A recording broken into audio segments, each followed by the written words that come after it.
last fight before Christmas. And Frank, a Japanese heavyweight coming in to fight. Kyotaro Fujimoto, who is ranked number 12, I think, by the WBA, and is somebody against whom Daniel can fight to boost his world ranking once again. And just describe the thoughts behind this particular fight. Well, Daniel's not ranked by the, for some reason, by the WBA. Fujimoto is. He's also he's the WBO Asian heavyweight champion, yes, I believe. So for Daniel, it's about another fighting a guy who's got a belt, who's got a world ranking, and he's got a good record. He's only lost one fight. This is what it's about with Daniel, just bringing him on and making the right fights for him and the right moves for him.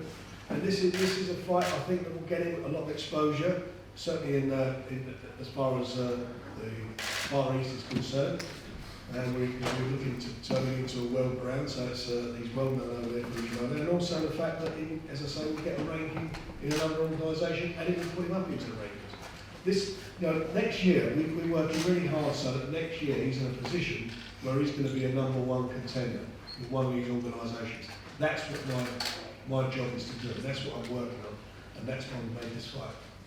From BT's perspective, of course, this bill is going to be shown live on BT Sports on Saturday the 21st. Daniel has become a headline act and has done everything that's been put in front of him so far, and has clearly developed wonderfully over the last 12 months, 18 months and more.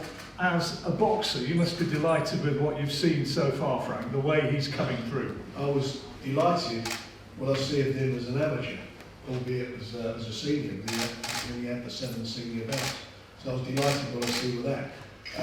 What he's done since he's been a pro is been punch perfect. Everything he's done it professionally.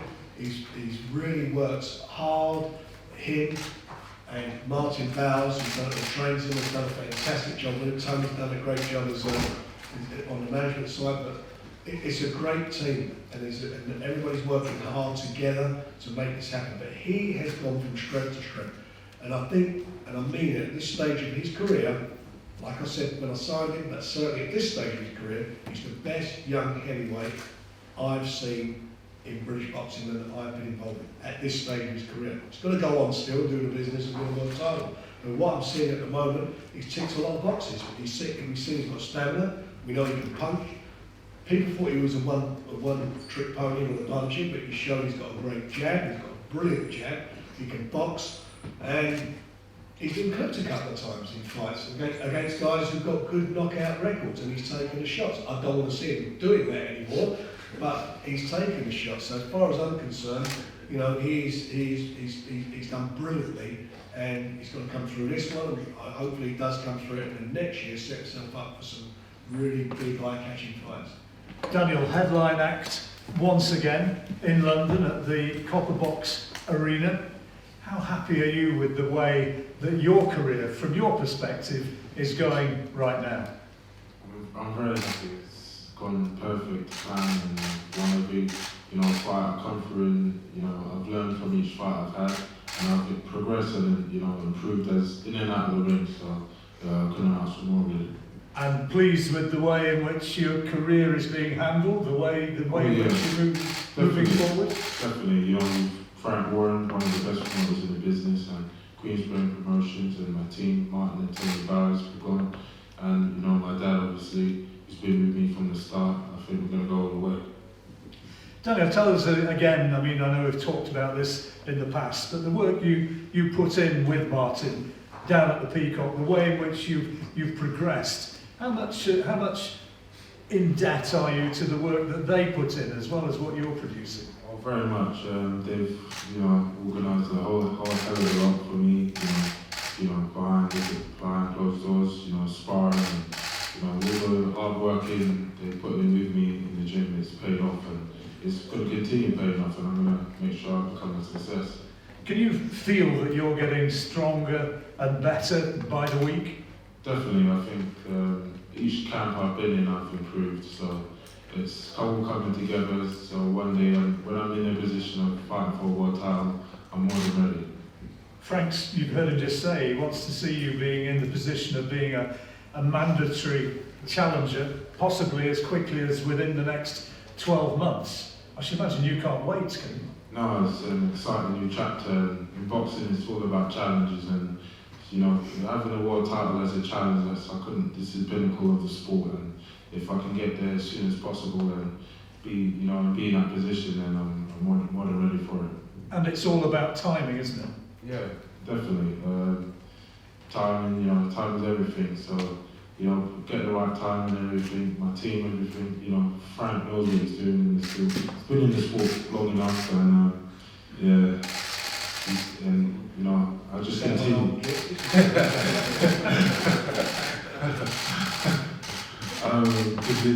I just continue, winning in style and winning in fashion. I feel I'll get the real soon. Have you had a chance to look at Fujimoto? What does he bring as a fighter? He's obviously a lot taller than he is. Honestly, I haven't heard of a lot of heavyweights coming out of Japan. I'm glad, it's interesting. I'm the 1 fighting one, and it's going to be a hell of a challenge. He's going to come and bring his all, but I'm going to be more than ready, and to take him out in devastating fashion. The world is starting to, has started to sit up and take notice. You've been recognised on the other side of the Atlantic as being perhaps the hottest young prospect in the world today. How much is life changing as people start to realise what you're about? My profile is obviously it's helping massively that the boxing audience in general is starting to recognise me more and take notice of me more and start rating me as a good up and coming fighter, and it's all down to the hard work I put in with my dad and my team behind me, and Frank getting the right fight. So it's an ongoing process, and I'm more than ready for the next step. Does it embarrass you, or do you like the recognition that comes with fame? Do you like the fact that people say, "There's Daniel Dubois"? Yes, I love it. It's part of the game.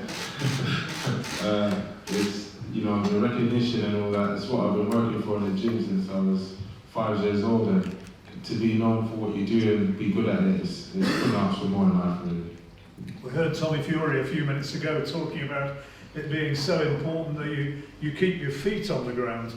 Are your feet still firmly planted? Absolutely. I'm still under, my dad's, he bosses me around the house, and I just take it easy, day by day, and I do what I can do and I'm what I'm good at, and other than that, I'm just trying to be a humble guy. Frank, just a word or two from you on that, about what it's like working with Daniel, because I remember once, I hope you don't mind me mentioning this, you once said, "I'm in the business of creating monsters." Sometimes they're not only fightingly or boxing-wise extremely powerful, hard men, but sometimes as the fame comes, they become increasingly difficult to handle. But I get the impression that this guy is going to be a little bit of an exception to that. Well, I'll tell you something, he's definitely got his feet on the floor, there's no doubt about that, and he's dead. I don't think we'll let him, in any way let him do it be any different. But what you see with Daniel is exactly what you get. There's no walking out here and he's a different guy. This is the guy.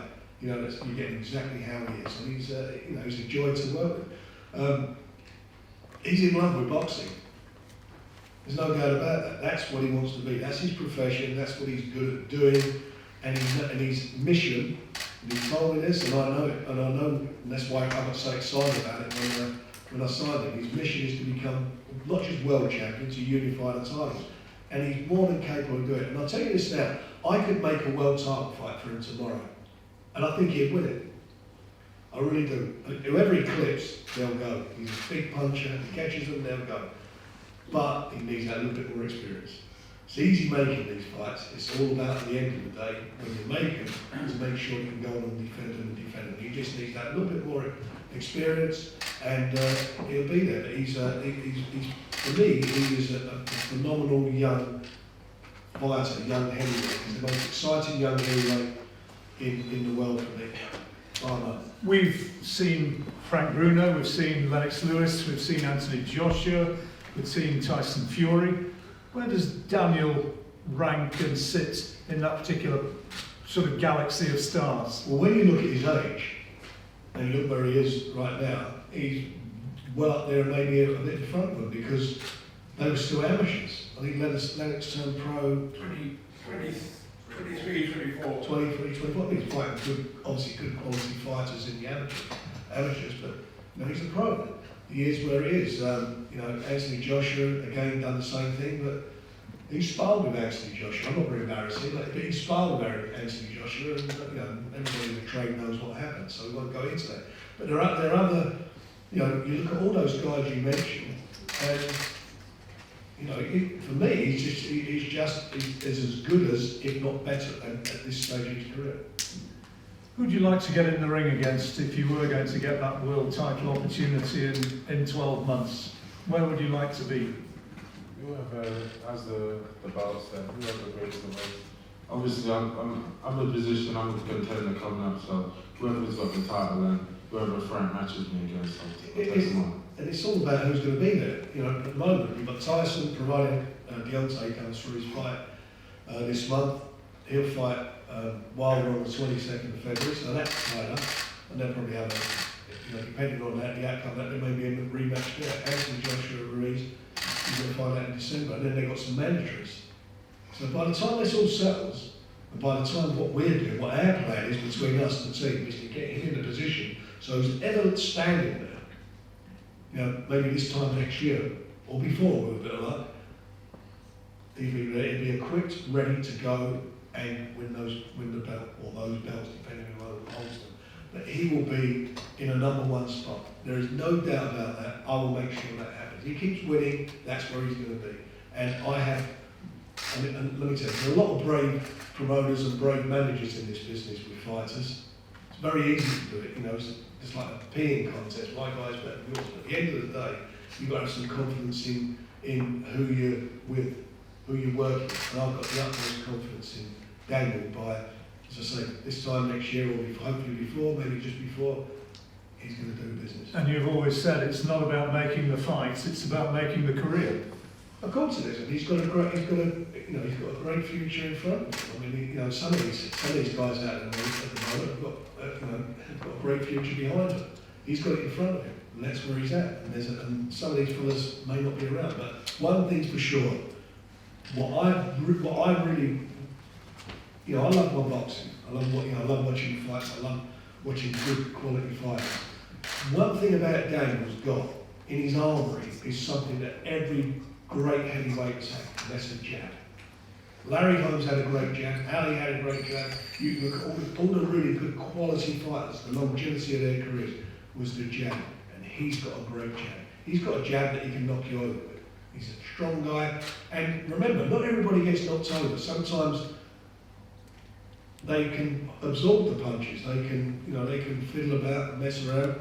But you've got to get back to plan B, and that's what he's been working on, and that's why I'm so pleased at how he's, you know, what I see of him with that, you know, with the jab and how well he works behind that, and how well Martin's worked with him to help him develop that. It's been brilliant. Is that something that they very much preach to you in the gym, Daniel? Oh yeah, definitely. Since the day I started with him, it's been the basic fundamentals of boxing, and it's paid off, you know, up until now, so I'm never going to abandon that. Frank mentions two great names of the past, of Larry Holmes, who had that fantastic jab, Muhammad Ali, Lennox Lewis, another one. How much of a student of the sport are you? Do you watch these people and learn? Oh yeah, I've been a student since the day I fell in love with the sport. Since I started boxing, I've been obsessed by it, and you know, understanding what shots to throw, the different techniques you can use in a fight. It's what I'm all about, and being the best at it is what I'm striving for. Who do you think had the best jab in history? There's many, you know, Larry Holmes for sure, one of them. I think even, you know, there's Lennox Lewis, there's so many, even Mike Tyson, even though he was short, he made good use of his jab, and, you know, he's leverage he got into shots. So the sport is filled with great fighters, and I just want to make sure I go down as a legend at the end of it when it's all said and done. And you've got to remember, all the current guys, he sparred with all of them. all the names that are out there now, he sparred with them already. And he held his own. You sparred all the top men, Most of them, yeah, most of them. and it went Don't say okay. there are some secrets. And it went okay. We're not going to ask too many details, but it went okay. Yeah, I definitely have more than held my own. I think the twinkle in his eye kind of tells its own story, doesn't it? You know, from a commentator's perspective, it's been so clear over the last 3 or 4 fights, the way in which the public is really waking up and warming to Daniel Dubois. He's becoming, like those big names that we mentioned, like those great figures of the past, he's starting to really enthuse the British boxing public. When you go out and you met with that fantastic reception which you're now getting, just put into your own words what it's like to get that when you make your way to the ring. It's an adrenaline pump, and it's an energy surge for me when I enter the arena and approach battle, and it's you know, I'm sure it's every fighter's dream to have it, and to have that support behind me and the support of the boxing public and the people in general is amazing. Is there a fear factor as well? Because I mean, even Mike Tyson has admitted that even when he was in his prime, he went in there and people thought he was this incredibly intimidating guy, but he was also frightened, and that fear gave him the edge. No, yeah, definitely. The fear can propel you to doing things you never thought you could do. And for all my whole career, fear has been the #1 asset for me. It's a weapon, and I use it every time I enter a fight. We're looking forward to seeing you in this last fight before Christmas. It's going to be a hot ticket, and it's an ideal Christmas present, isn't Well, it? it is, and he's sold out, his last couple of shows were sold out, and this one certainly will, so, and especially when we announced the rest of the card. So I'm absolutely delighted. This is Britain's, he's the man, he is the future of British heavyweight. And let me tell you, another fight that we can think about next year, him and Joe Joyce. There's another collision there. There's so many good fights to be made in this, just domestically. That's where we're at. Where is Joe at now? He's Hook, who won the purse bids for his fight. Marco Hook. His company didn't come up with the money for the fight, so we're trying to find out from the EBU what's going on. So that could yet be over here. Who knows? We'll see what happens. But yeah, the name of the game is to keep guys busy and build the big fights, the fights that the fans want to see. That's what we're going to do. We'll be working hard to make that happen. It's a big step for him in December against Fujimoto. It's a big step for him. It gets him, as I mentioned earlier, gets him the rating, gets him the ranking, and it's for the WBC silver belt, which was held by Dillian White until was it a couple of fights ago. Yeah. So he's following his footsteps, and you know where that led to. That led to him being getting into the #1 position. So that Tyson Fury could fight for the title. It's connection for him. But anyway, so that's where that. But he gets that belt, and he'll get up there and he'll be in the top. In all these divisions, in the WBO, BC, BA, and in the IBF, he will be up there in the top 3 within the next two fights, guaranteed. Daniel, I know you're not a braggart, I know you're not somebody to go out there and shout the odds, but if you could give a little message to your fans who are thinking, shall I come, shall I not come, will I be there, will I not be there, what have you got to say to them? Oh, definitely. Your support is, is the last final part of training, and all the hard work I put in is to be, to perform in front of the crowd and the boxing public in general is what I just want to train for, to exhibit my skills and to show the public and the audience what I'm capable of. And then on fight now, I'm going to do what I've done all my previous fights and go in there to win in devastating fashion. So it's a case of get there, be there, and enjoy the moment, share the journey. Definitely. You don't want to miss it. Right, well, more undercard fights will be announced in due course, Frank, but an exciting bill in prospect. We've got some really good fights on there, some of our great young talent. And it's going to be a good night. The fight before Christmas, make sure you're there. Be there for it. Absolutely. Well, Daniel's here, and we'll do any interviews that you guys want, photographs, etc. as well. Tommy's still around outside, so there'll be plenty of opportunities. They're not going anywhere. So thank you very much for coming. Any questions from the floor? Colin? We know you want to be the best heavyweight in the world. You also want to be the best dressed heavyweight in the world. Questions, does he want to be the best dressed heavyweight in the world? We're the best dressed team, don't worry. Well, we still good Daniel. The people we've been talking about, Wilder, Fury, Joshua, Ruiz, who in your view is the best at the moment? Honestly, I think it's shared a piece between all three of them. And after this AJ fight comes, whoever comes out on top of that, then I'll have it on, the winner of that is number 1 or number 2 or number 3. It doesn't really, they all share a piece for me. Do you think you'll get his titles back? It's up for grabs. It could turn out the same way again, but it's a pick and fight. Whoever wants it the most wins for me. Daniel, you mentioned fear when you were speaking with John just a moment ago. What is it that you are fearful of? Could you elaborate on that? Is it fear of the occasion? Is it fear of the opponent? Is it a fear of not doing yourself justice? What is it within that word of fear that you use as an asset to take to the greater heights you spoke of? Fear of, it's a lot. It's fear of, anxiety, my own anxiety. And then just in general, I want to do myself proud, and I don't want to let down the people I care about, my family, and everyone else. So it's pressure, but I need pressure to survive and strive in this industry. And I welcome, all points of it. I don't want to let my team down, or Frank Warren and everyone else in this. That's got my back. Any more for any more? Right, well, thank you very much for that. And the guys will be around, as I say, for photographs and any interviews that you require. Thank you very much for coming and being with us here today.